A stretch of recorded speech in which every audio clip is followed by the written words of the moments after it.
Lepo pozdravljeni na današnji novinarski konferenci pred jutrišnjim svetovnim dnevom Alzheimerjeve bolezni. Vsako leto organiziramo to novinarsko konferenco že kar nekaj let skupaj z Zdravniška zbornica Slovenije na pobudo Spominčice. Tako je tudi letos in z nami so profesorica doktorica Bojana Bejović, predsednica Zdravniške zbornice Slovenije, Štefanija Zlobec, predsednica Spominčice Alzheimer Slovenija, dobrodošli, docentka doktorica Milica Gregorič Kramberger, dobrodošli, asistentka doktorica Polona Rus Prelog, dobrodošli, Vida Drame Orožim, dobrodošli, in magistrica Tatjana Cvetko. Vsi sogovorci, ki so z nami v dvorani, so člani tudi strokovnega odbora Spominčice. Za začetek pa k uvodni besedi vabim profesorico doktorico Bojano Bejović, predsednico Zdravniške zbornice, ki bo potem z nami še nekaj časa, potem pa zaradi obveznosti, ki jih ima naprej, se bo približno 30 minut po začetku novinarske konference morala posloviti. Tako da lepo prosim.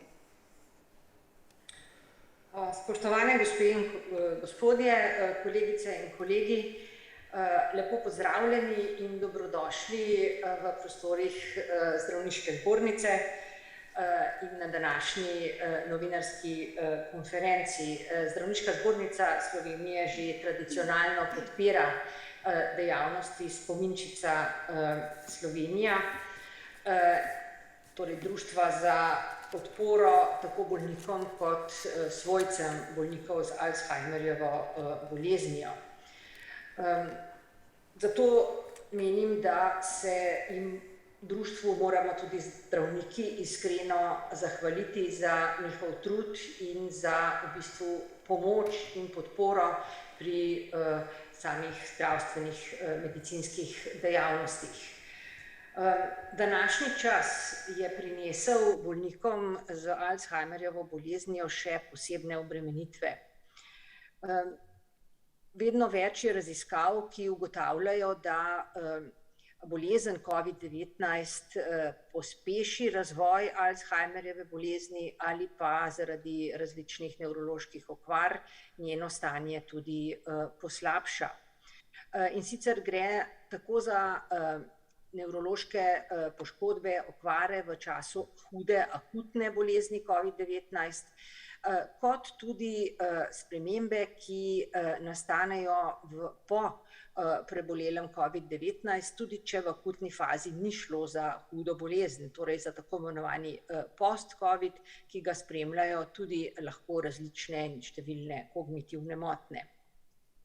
Bolniki z Alzheimerjevo boleznijo so bili predvsem v lanskem letu zaradi epidemije še posebej prizadeti zaradi zmanjšanja stikov s svojci, pa tudi v okoljih, recimo, kjer živijo v negovalnih ustanovah, ker je šlo pač za čas, ko nismo znali bolezni preprečiti na noben drugačen način kot z osamitvijo bolnikov in zmanjšanjem stikov med ljudmi. In zavedamo se, da je tukaj nastalo veliko slabega.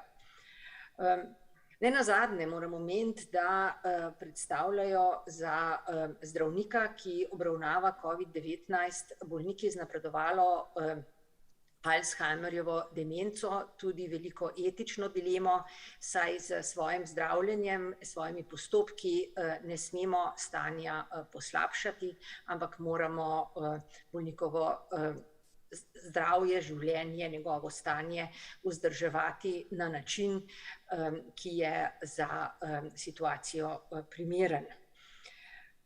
V zadnjem času seveda smo lahko z cepljenjem bistveno posegli in izboljšali stanje, predvsem v negovalnih ustanovah, pa tudi povsod drugod, kjer živijo bolniki z Alzheimerjevo boleznijo.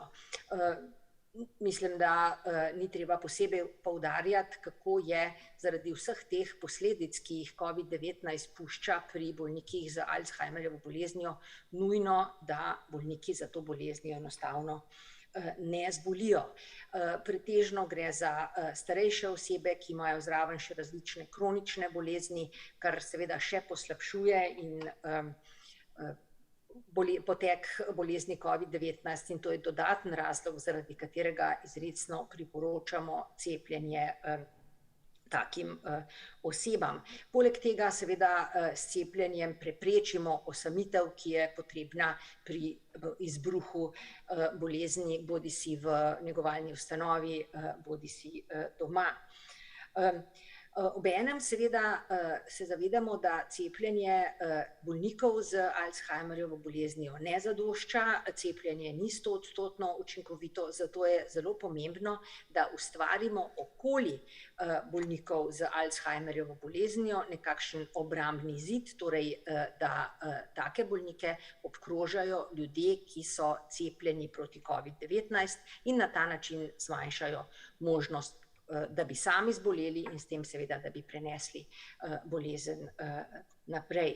Tako da še posebej seveda je smiselno to za svojce, ki negujejo tako osebo, za kogarkoli, ki prihaja v stik, spodbujati moramo še vedno nezadostno precepljenost v domovih za starejše, kjer številni bolniki z Alzheimerjevo boleznijo prebivajo. Zelo pomembno je, da pri promociji cepljenja, pa tudi pri obravnavi bolnikov z Alzheimerjevo boleznijo sodelujejo seveda svojci in še posebej je pomembno, da imajo svojci ob tem podporo društva, kot je Spominčica. Zato še enkrat iskrena hvala in jaz upam, da bomo tudi naprej lahko uspešno sodelovali. Najlepša hvala. Zdaj pa vprašanja novinarjem, kot smo se prej dogovorili, mogoče na današnjo temo, lepo prosim, mikrofon. Tukaj, vspredaj.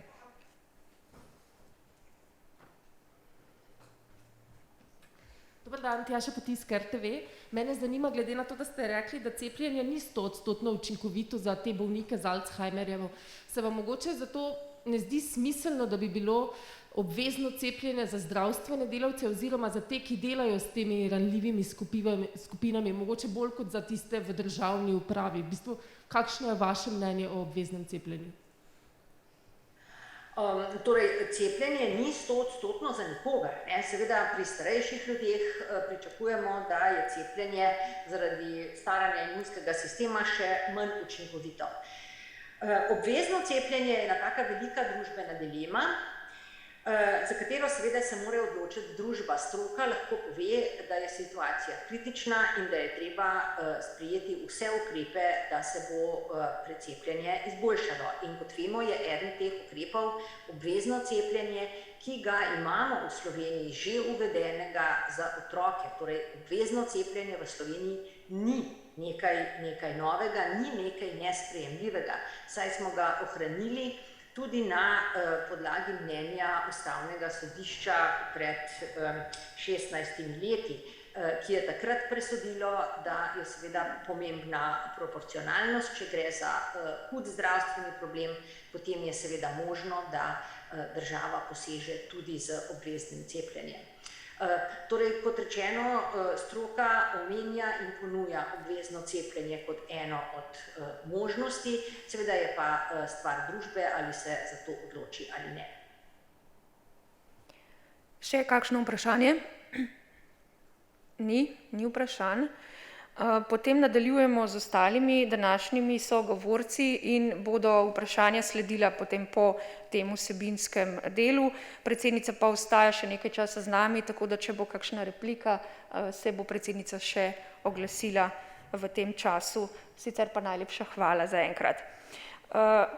Naslednja govorka, ki jo prosim k besedi, je Štefanija Zlobec Lukič, je predsednica Spominčice Alzheimer Slovenija, ki se v teh časih covida še posebej soočate zagotovo z vrsto izzivi, ampak kljub temu tudi vrsto aktivnosti, ki jih izvajate, da podprete bolnike in njihove svojce. Pa vas kar lepo prosim za besedo. Hvala lepa. Se slišimo? Ja? Slišimo, ja? Ja, najprej se lepo zahvaljujem Zdravniški zbornici za to možnost, da lahko vsako leto že imamo tukaj tiskovno konferenco. Zdravniška zbornica je tudi ena od naših demencij prijaznih točk. No, letos je že mineva 10. leto, odkar je september proglašen za svetovni mesec Alzheimerjeve bolezni na pobudo Svetovne Alzheimer organizacije, katere članica je tudi spominčica. ADI, kot mu skrajšano rečemo, šteje več kot 100 držav članic. No in glavno priporočilo Svetovne organizacije vsem članicam je ozaveščanje in zmanjševanje stigme in seveda tudi priprava strategije. Kajti ozaveščanje je povsod še ni dovolj visoko in dobro in stigma se te bolezni še vedno zelo, zelo drži, ne samo v Sloveniji, ampak po celem svetu. No, letošnja tema septembra je diagnoza. Zakaj so se pri Svetovni organizaciji odločili za diagnozo? Zato, ker samo vsak 4. človek, ki kaže znake demence, ima diagnozo. Zato je zelo pomembno, da se vsi skupaj potrudimo, da vsi vemo, kakšni so prvi znaki, ki so v začetku res težko prepoznavni. Zato tudi rečemo, da je demenca tiha epidemija današnjega časa, saj število bolnikov po celem svetu narašča. No in zato je pomemben prispevek družbe, da znake prepoznamo in da pomagamo takemu človeku, da pride čim prej do diagnoze. Pot je taka, da je potrebno priti do družinskega zdravnika, ta pa potem po sumu na demenco pošlje osebo v nadaljnjo obravnavo. No, zakaj je pomembna diagnoza? Po diagnozi namreč človek dobi ustrezno zdravstveno podporo in svojci dobijo informacije in pomoč in kam se obrniti. Pomembna je tako imenovana postdiagnostična podpora, ker pri tej bolezni, ki traja dolgo let, je zelo važno in pomembno, da imajo svojci informacije, da razumejo bolezen, da dobijo tudi priporočila oziroma kako se znajti glede finančnih, pravnih in ostalih problemov, ki se tičejo življenja obolelega. No, zato je diagnoza zelo, zelo pomembna. In v letošnjem septembru smo našo kampanjo še obogatili in še razširili in smo kampanji septembra se je pridružila Pošta Slovenija, tako da bomo Pošta Slovenija, poštarji ali pismonoše bodo po vseh družinah oziroma gospodinjstva bodo vsa dobila letak, ki smo ga skupaj pripravili, na kateri so prvi znaki, komunikacija, sporazumevanje z demenco in seveda tudi vse naše številke, kamor lahko pokličejo. Spominčica deluje po celi Sloveniji, tako da se lahko obrnete kjerkoli ste v Sloveniji in dobite informacije. No, še enkrat, da ponovim, pri demenciji je res izredno pomembno, da imajo svojci, da vedo, kam se obrniti po informacije, ker z informacijami pri tej bolezni vsaj lahko zelo pripomoremo k njihovemu bolj kvalitetnemu življenju, tako njih kot njihovih oseb. Ker kot vemo, za demenco že dolgo ni učinkovitega in boljšega zdravila, je pa v zadnjih 10-15 letih bil narejen velik napredek v nefarmakološkem pristopu oziroma danes vedno bolj vemo, kako zapolniti dan tem ljudem, tako v domovih za starejše kot tudi doma. Tu je bil narejen velik napredek. In spominčica z vsemi svojimi aktivnostmi se trudimo pomagati in biti v pomoč in podporo tem osebam. No, da omenim COVID. V COVID času so se stvari seveda še poslabšale, stiske so bile še večje, tako v domovih za starejše, kot tudi doma. No, da tudi omenim, da seveda več kot 3/4 ljudi, ki zboli za demenco, živi doma in da je na žalost za njih najslabše poskrbljeno. Tako da se pri spominčici ves čas trudimo, da bi se tudi to premaknilo na bolje. No, v času COVID-a smo naše aktivnosti prestavili na splet, na digitalno in lahko povem, da so se mnoge stvari zelo dobro prijele, kot so delavnice, Alzheimer kafeji, telefon, svetovalni telefon, na katerega so se tudi vključili naši zdravniki specialisti, da v času, ko je bil dostop do zdravnika včasih malo težji, so se lahko svojci poklicali na naš svetovalni telefon in direktno govorili in dobili informacije od zdravnika. No, v septembru smo poleg tega izdali že tradicionalno številko spominčice, to vedno izdamo. V spominčici je veliko informacij, razdelimo jo in pošiljamo po celi Sloveniji. No, v prejšnji številki, da tudi omenim, je tudi dr. Volč imel članek o cepljenju in seveda priporočilo Alzheimer Evropske organizacije, katere članica smo tudi, je pa poslala priporočilno pismo, da se čim prej cepijo vse osebe z demenco in njihovi svojci, da je to prioriteta. Tako da to še enkrat poudarjamo, da je to zelo pomembno in da se to stori, ker se s tem vseeno nekako zaščitimo pred to boleznijo. No, jutri je Svetovni dan Alzheimerjeve bolezni. Svetovna Alzheimer organizacija vedno takrat predstavi svoje poročilo letno, tudi mi vsi, ki smo člani Evropske in svetovne organizacije, redno sodelujemo, tudi v času covida imamo digitalne ali Zoom konference, tako da smo ves čas v stiku in prenašamo primere dobre prakse en do drugega. No, jutri pa je še ena pomembna stvar, namreč z Inštitutom za javno zdravje in SAZU-jem organiziramo konferenco o demenciji, ki se začne jutri ob 9 in traja cel dan. Priključil se nam bo tokrat tudi generalni direktor Alzheimer Evropske organizacije in predstavnica svetovne organizacije WHO v Ljubljani. Tako da je to in seveda strokovnjaki z področja demence.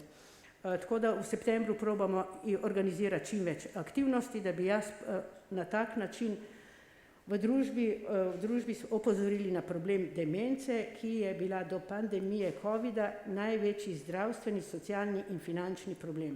Tako da seveda tukaj pričakujemo in čakamo, da bomo tudi dobili zakon o dolgotrajni oskrbi, ki ga že dolgo čakamo in pogrešamo. Ta bi seveda prinesel veliko pomoči in podpore ravno tem bolnikom z demenco, ki jih je, kot sem že omenila, največ doma in za njih pravzaprav ni poskrbljeno. Tako da upamo, da bo zakon o dolgotrajni oskrbi sprejet in da bo sprejet na tak način, da bo tem ljudem tudi pomagal. No, s tem bi jaz zaključila. Skratka, spominčica deluje celo leto in je na voljo ves čas vsem svojcem in tudi bolnikom z demenco. Smo tudi člani Evropske delovne skupine in v tej skupini imamo vedno enega svojega predstavnika.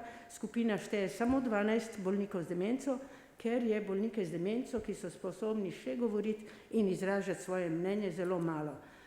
Danes imamo s sabo tudi eno osebo z demenco, tako da je pomembno, da na teh konferencah tudi oni povejo, kako se oni počutijo in kako vidijo oni to področje in kaj bi radi, kako naj se mi do njih obnašamo in jim pomagamo. No, skratka, to bi bilo za enkrat vse. Če imate kakršnakoli še vprašanja, vedno smo pri spominčici na voljo. Hvala. Najlepša hvala in ker je, kot je že gospa Štefanja Zlobec poudarila, pravočasna diagnoza, ki je ključno sporočilo letošnjega meseca, ki poteka. Gremo zdaj k docentki doktorici Milici Gregorič-Kramberger, ki je doktorica medicine, specialistka nevrologije in je vodja ambulante za kognitivne motnje na Nevrološki kliniki, da nam pove, kako prepoznati demenco, kaj so tiste ključne, morda tudi novosti raziskave, ki so v tem času se pojavile od lani. Lepo prosim. Hvala lepa za vabilo. Najlepša hvala najprej spominčici, ki dejansko daje slovenski družbi ključne informacije o demenciji, o problemu demence in vplivu te težke bolezni na našo družbo. Mislim, da je to dejavnost, ki je v zadnjih letih obrodila veliko ugodnih sadov v splošno v družbi. Je pa seveda preteklo leto prineslo precej izzivov, kar se tiče življenja z demenco in covidom v ambulanti, naprimer, ki poteka pri nas na nevrološki kliniki vsakodnevno, smo opažali, da so pravzaprav tako svojci kot bolniki se velikokrat tudi v situacijah, ko ni bilo omejitve, da bi prišli v ambulanto, se temu pregledu odrekli, tako da marsikateri od njih je torej svojo oskrbo, ki bi jo lahko, oziroma posvet pri nas, ki bi jo lahko dobil, je ni bil deležen zaradi bojazni, zaradi občutka, da je ta bolezen pravzaprav zapostavljena. Marsikdo je tudi ob telefonskih kontaktih, ki smo jih izvajali v času, ko ambulante ni bilo moč izvesti, bil zelo presenečen, da pravzaprav se z njihovim stanjem kljub epidemiji ukvarjamo. Se pravi, to nam pove to, da je to delo, ki ga spominčica izvaja, zelo pomembno, pa vendar je še vedno potrebno našo družbo ozaveščati o vseh raznih vidikih demence. Sicer pa v sodobnem času se pravzaprav dogaja to, da se v diagnostičnem smislu premika ta čas pozornosti ljudem, ki bi lahko imeli demenco oziroma imajo zgodnja obdobja bolezni, ki še niso demenca, tako imenovana blaga kognitivna motnja ali morda samo subjektivni občutek določenih težav, ki dejansko ni tolikšen, da bi na dnevne aktivnosti sploh kakorkoli vplival. In v sodobnem pristopu, ki sicer neodvisno od sedanjega časa covida, covid namreč precej ovira ta pristop naprednik, torej prepoznavanju in tudi zgodnji intenzivni obravnavi bolnikov, vodi pravzaprav to, da bi pri ljudeh prepoznali in naslovili tako imenovane dejavnike tveganja za razvoj demence. Na eni strani pa se ob tem, da se naslovi dejavnike tveganja, kot so na primer zdravljenje sladkorne bolezni, arterijske hipertenzije, telesna aktivnost, telesna teža, individualne značilnosti posameznika. Se pravi, na vse te stvari bi pravzaprav kot zdravstveni sistem, kot zdravniki na splošno lahko pri starejših osebah, ki imajo zaradi tega dejstva, ker so v starejšem obdobju, imajo večje tveganje, bi v bistvu lahko več pozornosti posvetili in bili gotovo bolj učinkoviti. Namreč ena od raziskav, ki smo jih pred covid časom zaključili, je pokazala, da je v ambulanti specializirani za sladkorno bolezen zelo veliko oseb, ki se ne zavedajo, da imajo kognitivne težave, se o njih ne razpravlja oziroma se jim ni niti časa oziroma namena, da se jim posveti pozornost. To je eden od vidikov, kjer bi strokovnega stališča lahko bili bolj učinkoviti. Letošnje leto je prineslo tudi nekaj izjemno zanimivega in pomembnega, in sicer ameriška agencija FDA je odobrila v začetku junija prvo zdravilo za zdravljenje Alzheimerjeve bolezni, učinkovino aducanumab, ki vpliva nedvomno na odlaganje oziroma na količino bolezenske beljakovine, ki se kopiči pri bolniku z Alzheimerjevo boleznijo, to je amiloid.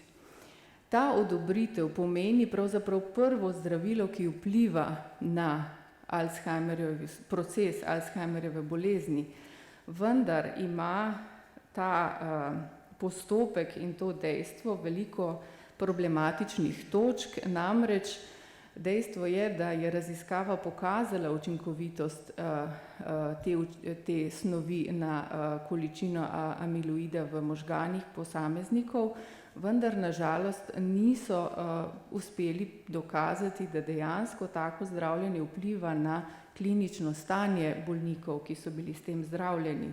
Zato to odobritev spremlja veliko strokovnih dilem, nesoglasij, vprašanj in seveda si želimo, tisti, ki se ukvarjamo terapevtsko s to boleznijo, da bodo te dileme čim prej nekako razjasnjene, da bo jasno, ali dejansko bomo lahko osebam z demenco tako zdravilo tudi v evropskem prostoru kdaj ponudili. Če temu bo tako, bo seveda predtem potrebna obravnava na Evropski agenciji za zdravila in potem zelo verjetno precejšnja reorganizacija sedanjega načina obravnave bolnikov z demenco v ambulantah. Tako da absolutno jaz mislim, da se vsi tukaj veselimo te možnosti. Predstavljam si, da bodo tudi druge učinkovine, ki so zdaj v končnih fazah preizkušanja, kakšna od njih, da bo lahko pokazala učinkovitost.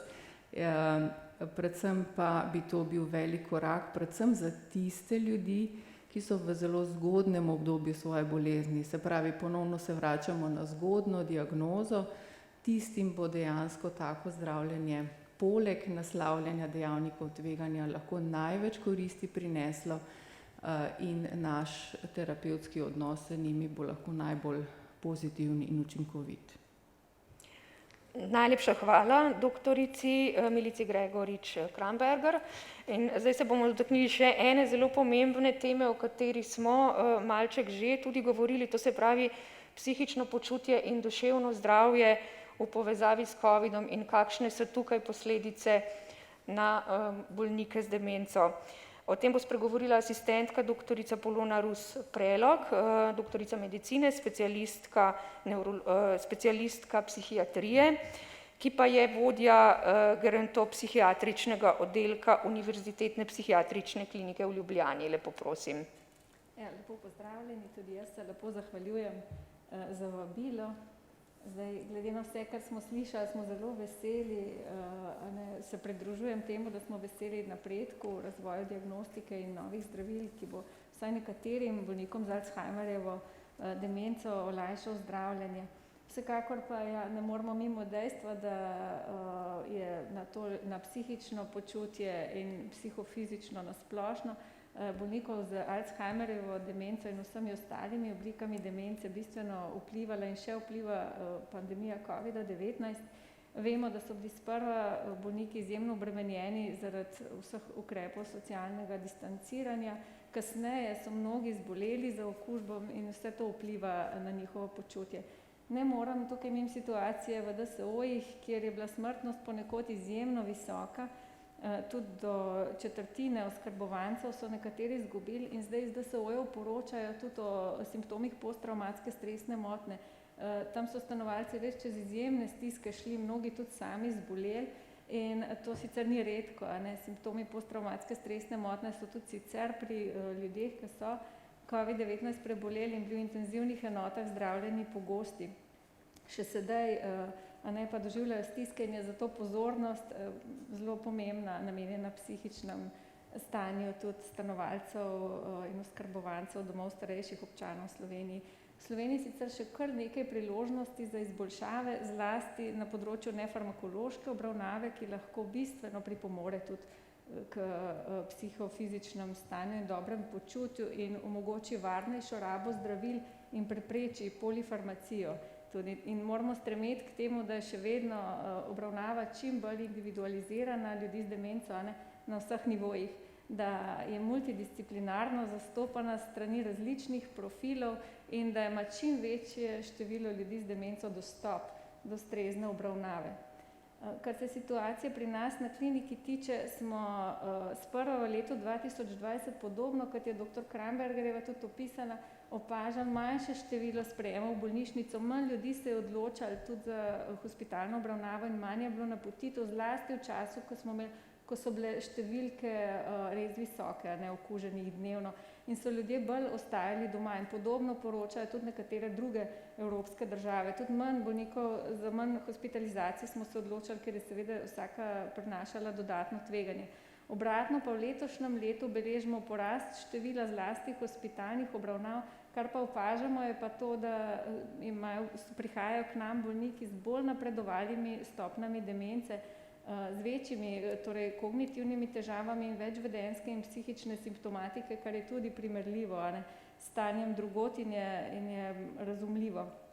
Smo pa organizirali v lanskem letu tudi izobraževanja online za svojce, ker se je izkazalo, da so tudi svojci, zlasti v času, ko je bila dostopnost do oskrbe manjša, doživljali izjemne stiske, mnogi prevzeli vlogo tudi primarnih negovalcev in izkaže se tudi na naših pogovornih urah svojcev, da so izjemno obremenjeni, tako da organiziramo zdaj tudi podporno psihoterapevtsko skupino za svojce, ki prične v jeseni. In ne nazadnje, ne moramo mimo dejstva, da ne bi omenila pri nas na oddelku med hospitalnimi pacienti, torej starostniki na splošno, ne le tistimi, ki imajo demenco, opažamo 50 do 70% precepljenost, kar je še vedno izjemno nizko. Zlasti je nižja pri tistih, ki živijo doma, manjša kot tistih, ki so k nam sprejeti iz domov starejših občanov in kot je profesor Bejovićeva rekla, naredimo kar lahko, da najranljivejšo skupino zaščitimo. Hvala lepa. Najlepša hvala, ker je zdaj ura približno 30 minut po začetku. Profesorica doktorico Bejović v tej točki sprašujem, če bi morebiti se še kakorkoli še kaj dodala, glede na slišano, potem pa se ji bomo zahvalili za današnjo udeležbo na novinarski konferenci. Hvala lepa vsem sodelujočim tudi z moje strani, če je mogoče še kakšno vprašanje, sem kakšno minuto še na voljo. Je še kakšno vprašanje v tej točki? Dobro, vidim, da ni. Najlepša hvala, ostanite še z nami to minuto, potem pa v bistvu lep pozdrav. In tukaj pa nadaljujemo prav svojci, ki jih je tudi omenila prejšnja sogovornica, z nami je Vida Drame Orožim. Sicer je doktorica medicine in tudi vodja ambulante s posvetovalnico za osebe brez zdravstvenega zavarovanja pro bono, ampak danes pa je z nami v vlogi svojcev, to se pravi v imenu svojcev, kako je ta čas pa zaznamoval vas svojce, morda če nam poveste. Moj mož je boloval za demenco skoraj 20 let. In običajno govorimo o Alzheimerjevi demenci. Najpogosteje slišimo o tem pogovor. Pri njem je šlo pa za neko posebno obliko in je bilo pomembno, da smo to dovolj hitro diagnosticirali in sicer za eno neobičajno demenco vaskularne narave, za tako imenovan antifosfolipidni sindrom, ki je povzročal mikrotromboze in s tem različne nevrološke simptome. Bolezen se je vlekla, kot sem omenila, skoraj 20 let in moja sreča je bila, da sem se pravzaprav 30 let ukvarjala z demencami in sem ga lahko sama vodila od začetka do konca, seveda s pomočjo kolegov in raznimi posveti in mi je uspelo moža pripeljati do skoraj 90. leta starosti. To se pravi, dolgo sem ga imela in sem bila zelo, zelo zadovoljna. Po drugi strani je bilo pa to, če se kot svojc oglasim, zelo naporno, zelo stresno. Posebno dejstvo, da sem prisostvovala dolga leta tihemu propadu človeka, ki je bil visoko izobražen, vseživljenjsko zelo aktiven in sposoben in potem sem nenadoma dobila občutek, da sem popolnoma nemočna. Namreč vodila sem ga lahko le s pomočjo simptomatske terapije, kar pravzaprav je lahko bolezen zadržalo na nekem nivoju, vendar pa se kaj več ni dalo narediti. In ko spremljaš ta propad osebnostni, kognitivni in tako dalje, ugotoviš, da si pravzaprav kljub svoji stroki, znanju in kljub vsemu temu, kar je na razpolago, popolnoma nemočen. In tako sva se lansko leto soočila z njegovim odhodom v mesecu maju. Vemo, da se je korona začela meseca marca 2020 in v tistem obdobju so bili prepovedani stiki. To je bilo zelo hudo, ker smo ga s hčerami obiskovali dnevno. 15 let sem ga vodila sama, zadnjih 5 let pa je bilo tako težko, da je kljub demenci sam ugotovil, da jaz doma ne zmorem več in se je samostojno odločil za obisk oziroma za bivanje v domu. Tam smo ga redno s hčerami, redno dnevno obiskovali in to je imelo zelo, zelo velik pomen, tako da je držal stik z nami in kadar je bilo možno, smo ga še vzeli domov, tudi čez vikend, dokler je šlo. V teh zadnjih 2 mesecih seveda ga nismo smeli obiskovati. Imam vtis, da je bila to ena zelo velika vrzel, ker je po 2 mesecih nastopil tak propad, da je bilo jasno, da se bliža koncu. In zadnji dan, predno je odšel, so me poklicali in so rekli, pridite ga obiskati, zato ker se zdi, da ne bo več dolgo.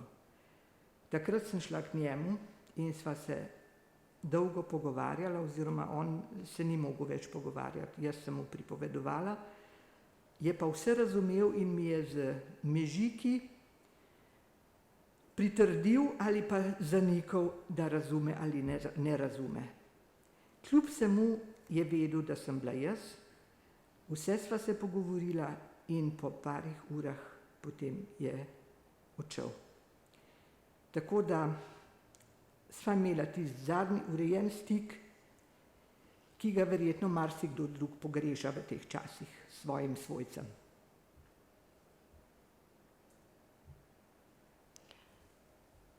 Najlepša hvala za res iskreno podelitev vaših teh občutkov, zadnjih trenutkov. Zdaj pa gremo še na eno temo oziroma k eni sogovornici, in sicer asistentki magistri Tatjani Cvetko, prav tako doktorici medicine, specialistki splošne medicine, ki deluje kot družinska zdravnica v zdravstvenem domu Koper, sicer pa tudi v okviru društva Primorske spominčice. Vi ste gotovo v družinski medicini, zdravniki družinske medicine, tisti, ki ste pogosto prvi, ki pri svojih pacientih tudi opazite, da bi lahko šlo za demenco. Pa nam prosim povejte, kako to poteka, kaj opažate in kako potem tudi delujete kot podporno društvo svojcem in osebam z demenco. Ja, pozdravljeni, najlepša hvala za povabilo. Res je, naslovna tema pravočasna diagnoza je skoraj naša, ne? Ambulanta družinske medicine je dejansko mesto prvega stika pri težavah, ki jih pripišemo demenci, za bolnika in za svojce. Ampak, veste, nobeden od njih, niti bolniki, niti svojci ne pridejo v ambulanto in rečejo, dober dan, jaz imam demenco, dajte mi zdravilo. Žal ne gre tako preprosto. Prepoznavanje demence je danes še vedno problematično. Zakaj? Zato, ker izmed raznolikih težav, zaradi katerih prihajajo tako bolniki kot svojci, kot so, ne vem, eno je motnje spomina, ampak velikokrat so pa to neke bolečinski sindromi, težave pri spanju, težave pri obnašanju, težave pri jemanju zdravil. Se pravi, en kup raznolikih težav, ki pripeljejo bolnika v ambulanto, in iz tega mora zdravnik pomisliti na demenco.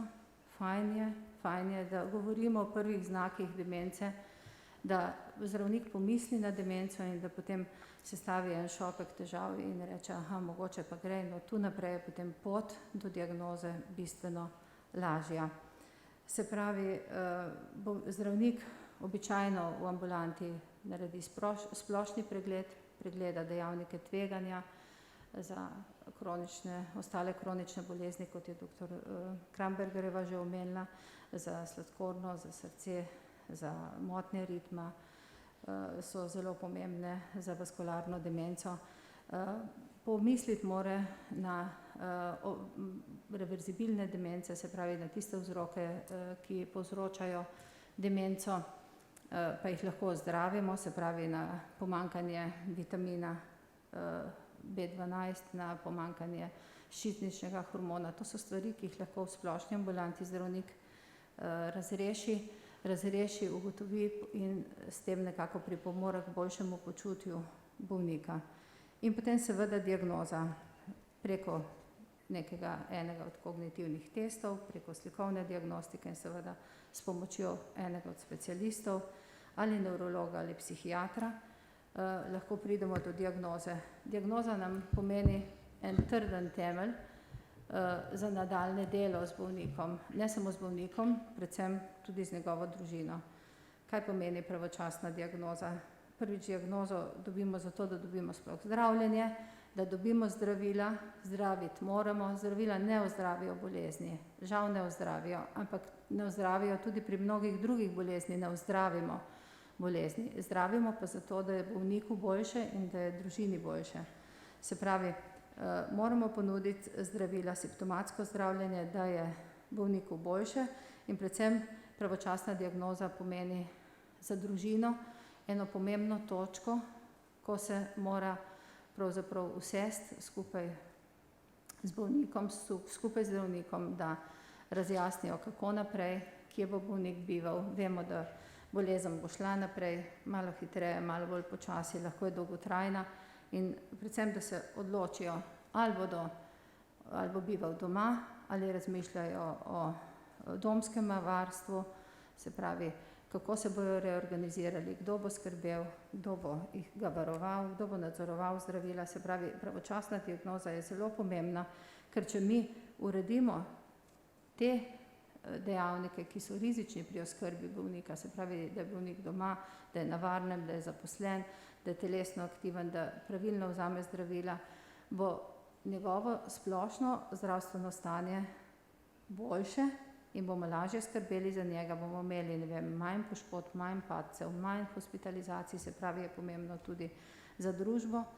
Zdaj, diagnoza pravzaprav včasih izgleda kar tako, je težka, ampak nekatere družine se zelo lepo sestavijo, se zberejo, si pomagajo, si razdelijo delo, sprejmejo bolezen in to soočanje z diagnozo je zelo pomembno.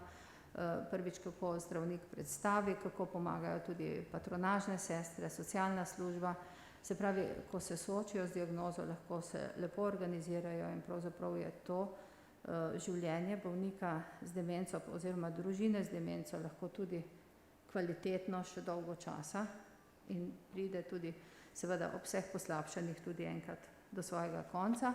Ampak dejansko zdravniki družinske medicine skrbimo za te bolnike od tega, da bolezen prepoznamo, da jih vodimo in seveda tudi potem, dokler ne umrejo.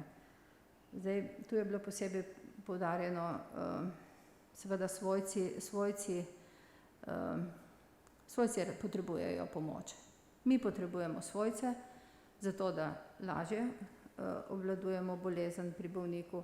Svojci pa potrebujejo pomoč, se pravi našo pomoč tudi različnih servisnih služb v družbi, se pravi od tega, da jim nekdo skuha, da jim nekdo počisti, da mogoče lahko grejo na letne počitnice.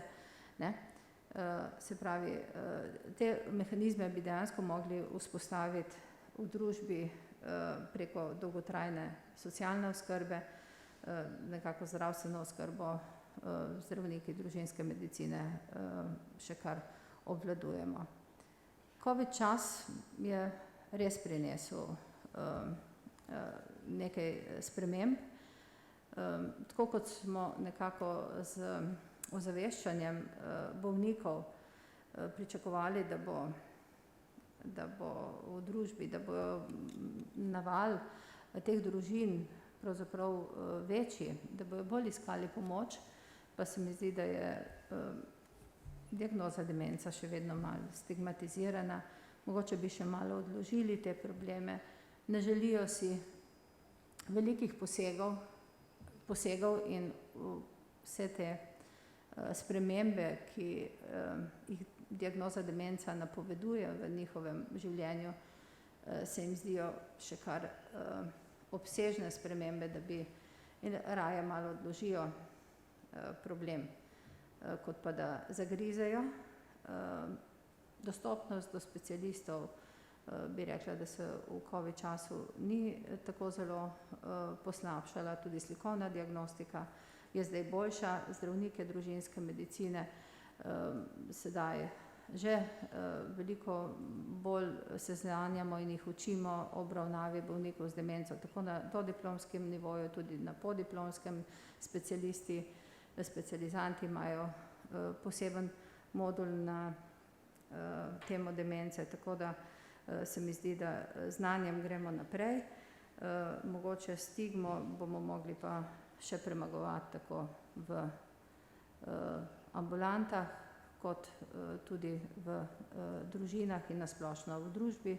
Zato je praznovanje ali pa obeleževanje tega svetovnega dne demence zelo pomembno, da o tem javno spregovorimo, da povabimo bolnike. Mi pri društvu, jaz vodim društvo Primorske spominčice za svojce bolnikov z demenco. 20 let se že dobivajo skupine za samopomoč. Organiziramo izobraževalne dogodke, šole in nekako, ko smo pričakovali, da bo v COVID času te potrebe bistveno več, ugotavljamo dvoje pravzaprav. Ko smo uvedli Zoom srečanja, smo bili zato dostopni tudi do tistih, ki fizično ne morejo priti na srečanje. Se pravi, so se priklapljali na Zoom srečanja tudi taki, ki mogoče nikdar ne bi prišli v skupino in so tam sodelovali. Po drugi strani pa pravzaprav nekako zanimanje upada, se informacij v družbi bistveno več, kar nam pravzaprav je všeč, saj smo dosegli tisti nivo, da vsak lahko pravzaprav danes vtipka v internet in dobi neke osnovne informacije in se po njih ravna, kolikor pač zmore. Toliko. Najlepša hvala tudi vam, doktorica Tatjana Cvetko. Zdaj pa lepo prosim, bili smo zelo izčrpni, če so še kakšna vprašanja, jih lepo prosim, lahko zdaj zastavite. Lahko dodam še en stavek? Lahko. Vidite mojo masko, na njej je spominčica. V društvu smo izdali pralne maske za naše bolnike, zato, če grejo zdravniku, da s tem sporočajo, da imajo težave pri sporazumevanju. Predvsem pa bi hoteli s tem senzibilizirati upravne, pa predvsem zdravstvene delavce, da v bistvu, ko bolnika sprejmejo in ko vidijo na svojcu in na bolniku, da imajo spominčico na maski, da mogoče je boljše, da povabijo oba, kajti še vedno se dogaja, predvsem v COVID času je bil problem res to, da so bolniki, svojci so se pritoževali, da pač zaradi omejitev so vzeli na pregled samo bolnika, recimo na urgenci, in dejansko si niso mogli z njegovimi informacijami kaj dosti pomagati, ker je povedal lahko zelo različne reči ali pa nič pravilno. In s tem nekako smo želeli s masko opozoriti, da kolikor vidite spominčico, vedno rabite svojca za informacijo. Zdaj pa res mogoče vprašanja, potem pa tudi še gospa Štefanja bi povedala nekaj. So vprašanja? Ni vprašanj? Aha. A lahko lepo prosim?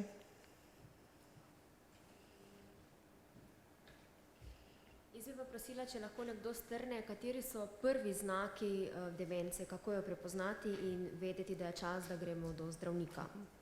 Prvi znaki, ja, teh vedno govorimo, pa jih danes nismo. Prvi znaki, mi jih tudi povsod objavljamo, tudi tukaj so na tele letaku. Seveda najbolj tipičen je težave s spominom, zamešajo stvari, ne spomnijo se, tukaj vedno rečemo, spomnijo se za 20-30 let nazaj natančno, kje so bili včeraj, pa kaj so jedli, pa ne. Težave pri govoru, težave pri orientaciji, časovni, krajevni, avtomobila ne znajo voziti, telefonov več ne uporabljajo, računalnik, skratka, vse te intelektualne funkcije začnejo počasi zginevati, da rečem, se slabšati, obtožujejo svoje najbližje, da so jim kaj ukradli, to je taka prepoznavna tipična stvar in seveda to je v družini zelo neprijetno in čustveno, tako da skratka imajo tovrstne težave in zaradi teh težav se pogosto začnejo zapirati vase, ker se težko izražajo in s tem tudi, kot rečemo, potegnejo v socialno izolacijo svojo družino. No, že prej sem hotela, vsekakor tukaj si poglejte to, še bolj pomembno se meni zdi, da povemo vedno, kako komunicirati in se z njimi sporazumevati, ker to družinam dela velike težave. S temi osebami se ne smeš prepirati, ne smeš jih v nič siliti, moraš biti prijazen, neprijetne teme pa spremeniti. In potem je življenje mnogo lažje. To svojci velikokrat povejo, če bi imeli na začetku bolezni te najosnovnejše informacije, bi imeli bistveno lažje življenje, bolj kvalitetno življenje, tako bolnik kot oni. Družine povejo mnogi, da so se 3-4 leta doma prepirali, ker niso opazili, niso vedeli, da pravzaprav je njihov najbližji bolan, da ima demenco. Ko enkrat to veš, je mnogo lažje. No, pri tej bolezni to pomaga. Hotela sem že prej reči, ko je izbruhnil COVID, je bilo res ogromno klicev strani svojcev, ker so bili čisto šokirani, ker niso mogli več na obiske svojih najdražjih v domove. No, tako da takrat smo tudi začeli takoj delati take koristne letake z raznimi informacijami in priporočili, kako se sporazumevati, kam po informacije, kako razumeti novo nastalo situacijo, tako da smo to pošiljali po celi Sloveniji. No, kaj vedno opazimo, da je zelo važno za svojce, da govorijo, da spregovorijo. Tudi nekateri rečejo, 3 leta se o tem nisem upala sploh z nikomer govoriti. Tukaj je res tako zelo čustveno, ker bolezen se začne počasi in v začetku niti ne veš, ali je bolezen ali je samo utrujen. Če je starejši, se itak reče, se je utrujen, se je normalno, da je tak. No, tukaj je tisto, kar je varljivo. Ne. Drugo je pa še potem sram in stigma, da se o tem ne govori in da še ko opaziš, rajš ne skrivaš. No in kar je tudi pomembno, da je pri tej bolezni pomembno, da svojci sprejmejo. Ko enkrat sprejmeš, da je ta bolezen, veš, kam po informacije, kako si organizirati življenje. Mi vsi organiziramo tudi izobraževanja, tudi na spletu je ogromno informacij, ampak pomemben je pa tudi ta stik in pogovor. Včasih trajajo pogovori tudi 3-4 ure, tako da te stvari so res tako delikatne in čustvene in so ljudje zelo prizadeti. No, še o demenci pri raznih točkah prej nisem povedala. Mi smo začeli to kampanjo ozaveščanja s prvo točko pri varuhu. Lahko pohvalim varuha, to si poglejte, je naredil perfekten video o demenci in o točkah, ki ga je objavil na spletu in mi smo ga tudi poslali takoj po celem svetu. Ker med temi organizacijami vsi skupaj sodelujemo in zelo simbolično je pomembno, da varuh se zavzema za osebe z demenco in njihove pravice. No, točke smo začeli zato, da bi prišli z informacijami v lokalno okolje, da tam, kjer vsi živimo in delamo, da vemo, kakšni so prvi znaki, kako te ljudi prepoznamo in da vsi skupaj pri tej bolezni res lahko pomagamo. V kaj se je še v COVID-u tudi videlo, da je polno ljudi, prvi ukrepi, ko so bili, da se je bilo treba nositi maske, razkuževati, iti v trgovino starejši samo od 7 do 9, to ti s prvimi znaki sploh niso razumeli. So hodili kar skozi v trgovino. Tako potem v večstanovanjskih stavbah, blokih so zvonili, hodili od stranke do stranke, tako da so nas ljudje klicali, pomagajte, ker so se vsi nekako bali COVID-a. Tako da je bilo polno teh problemov in se je izkazalo, da je teh ljudi v začetni fazi demence ker pravzaprav še doma nihče ne ve, da je bolan, več, kot si mislimo. No in zato so te točke namenjene prav temu, da bi vsi malo prepoznali te bolnike v začetni fazi, ko se okrog hodijo, se sprehajajo, se zgubijo, v trgovini kupujejo preveč, skratka, in ne najdejo poti domov in take težave. No, skratka, če to prepoznamo, lahko veliko doprinesemo k temu, da so sprejeti v družbo, da so vključeni in da ima tudi družina podporo. Seveda, to je do ene mere lahko, vsi skupaj pomagamo, naprej pa je treba seveda sistemsko urediti več pomoči na domu. No, na tem se tudi vsi skupaj prizadevamo in delamo. Spominčica pa, kot sem že rekla, itak z vsemi strokovnjaki ves čas dobro sodeluje in tudi se zahvaljuje medijem, več ko pišete in objavljate, bolj pomagamo tistim, ki so doma, ki potrebujejo, da slišijo in pomislijo, morda je pa pri nas demenca, pa nismo vedeli. Tako da hvala vsem. Morda še se mi je zdelo, da doktorica Milica Gregorič-Kramberger ste želeli nekaj dodati pri tem, kako prepoznati verjetno ljudi z demenco. Jaz bi samo dodala k temu, kar je gospa Zlobec povedala. Gospa Zlobec je lepo opisala pravzaprav precej razvito, še vedno lahko rečemo temu začetno fazo, ampak te znaki, to, kar je gospa povedala, so več kot nedvomni že za to, da je demenca tukaj. Tisto, kar so pa res čisto taki znaki, da jih lahko mogoče pri sebi, pri svojcih, pri nekomu že prej prepozna, torej zelo odvisno je, kakšni smo do sebe, kakšna imamo pričakovanja in se pravi, kaj pravzaprav v življenju človek dela. Zato naprimer v ambulanti lahko slišimo, boste gotovo potrdile, tudi dr. Cvetkova in dr. Prelogova, da slišimo, da oseba pri sebi prepozna naprimer, da ne najde prave besede, da se ne spomni določenega imena, da mogoče večkrat pove enako vsebino in potem, ko se sliši, se tega ne zaveda, da je pravzaprav danes ali pa v tem današnjem dnevu že to povedala. Vpraša isto vsebino. Marsikdaj ni na začetku, seveda, ker je to dolgotrajen proces, ta bolezen možganov se razvije v letih, na začetku je teh težav malo in naprimer med vožnjo bo taka oseba, sicer prej je vozila zelo dobro, potem bo pa naprimer med razvrščanjem v križišču to postalo stresno. Bo se taka oseba razburjala, se ji bo zdela vožnja naporna, bo težko izbrala pravo smer, težko prehitevala na avtocesti ali kaj takega. In ob tem se bo pa teh stvari seveda zavedala taka oseba in ji bo nelagodno in bo se tako, kot je gospa Štefanja povedala, umikala počasi vedno bolj iz družbe. Se pravi, te blažje težave so tiste, ki bi jih morali prepoznati, še preden se vse te, ki so zelo očitne, razplamtijo in delajo veliko težav posamezniku in družini. Če smem jaz še dodati, jaz se absolutno s tem strinjam. Lahko izgleda ta umik tudi kot ena apatičnost, kot ena apatija, kot ena psihična spremenjenost v smislu depresije, pa ni nujno, da za depresijo gre. V tej fazi seveda ni potrebna kompletna diagnostika še za demenco, ampak če tako razpoloženje vztraja, je pa pregled smiseln. Ne pomeni vsaka sprememba razpoloženja, da gre lahko za uvod v kakšno bolezen, je pa to pogosto, v celo tretjini primerov, lahko uvod v kakšno drugo nevrodegenerativno bolezen ali demenco. No, še jaz sem hotela dodati, v ambulanti družinske medicine imamo kar nekaj takih situacij, ko lahko prepoznamo, če pomislimo na demenco oziroma na te zgodnje znake, ko predpisujemo zdravila, zdaj ta elektronska baza podatkov, elektronski recept, elektronske zadeve pravzaprav niso prijazne starejšim ljudem.